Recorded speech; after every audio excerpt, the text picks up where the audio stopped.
నమస్కారం వినాయక స్వామి, బాగున్నావా? నమస్కారం రా. ఇప్పుడు వరకు బాగున్నాను, ఇక నువ్వు వచ్చావు కదా. అదేటి స్వామి అలాగనేస్తాను, నేనేటి చేసినాను? నువ్వేటి చేయవురా, ఇంకొంతసేపు ఉంటే ఇక్కడ ప్రసాదం మాయం చేస్తావు. సరే గాని బాగున్నావా అన్నావేంట్రా? అంతే, సంవత్సరం అయింది కదా స్వామి నువ్వు వచ్చి, అందుకే అలాగ అడిగాను. అబ్బా, మీ మనుషులకి ఈ మర్యాదకు తక్కువ లేదు. ఆ ఉంగరం ఏంట్రా క్రాస్ పెట్టావు, మతం మారావా?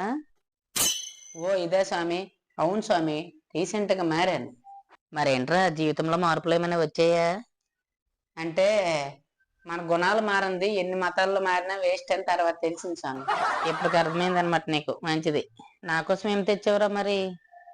మీకోసమా స్వామి? కుడుములు, ఉండ్రాళ్ళు, పులహరి అవన్నీ. తెచ్చావా? తేరా ఇటు.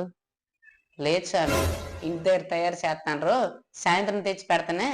నువ్వు తెస్తావా? నాకు నమ్మకం లేదు దొరా.